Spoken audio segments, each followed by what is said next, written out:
Hello friends, வணக்கம். எப்படி இருக்கீங்க? பாசிப்பருப்பு லட்டு, மூங் தால் லட்டு, பாசிப்பருப்பு உருண்டை, இப்படி பல பேர் இருக்குது. எப்படி பண்ணுறதுன்னு பார்க்கலாமா?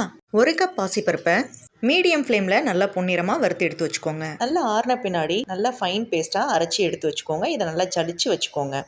அடுத்து அதே கப்பில் 3/4 கப் அளவு சர்க்கரை, 3 ஏலக்காய் போட்டு நல்லா அரைச்சி இதையும் சேர்த்து நல்லா கலக்கிக்கோங்க. சர்க்கரையை சலிக்கணுன்ற அவசியம் இல்லை, டைரெக்டாக ஆட் பண்ணிக்கலாம். இப்போ 1 டேபிள் ஸ்பூன் அளவு நெய் விட்டு 15 முந்திரியை நல்லா கட் பண்ணி வச்சுருக்கேன். இதையும் சேர்த்து பொன்னிறமாக வறுத்து இது கூட சேர்த்து மிக்ஸ் பண்ணிக்கோங்க.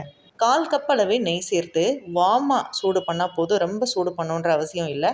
கொஞ்சம் கொஞ்சமாக விட்டு நல்லா லட்டு பிடிக்கிற பதத்துக்கு நல்லா மாவை பிசைஞ்சு வச்சுக்கோங்க. கை நிறையா எடுக்கிற மாதிரி ஒரு கைப்பிடி அளவு மாவை நல்லா எடுத்து நல்லா உருட்டி எடுத்தால் அருமையான பாசிப்பருப்பு லட்டு ரெடி. ரொம்பவே ஒரு ஹெல்த்தியான ரெசிபி. இந்த லட்டுவை ஏர்டைட் கண்டெய்னரில் அடைச்சி 10லேருந்து 15 நாள் வரைக்கும் வச்சு சாப்பிட்லாம். நீங்களும் ட்ரை பண்ணி பாருங்கள். தேங்க்யூ.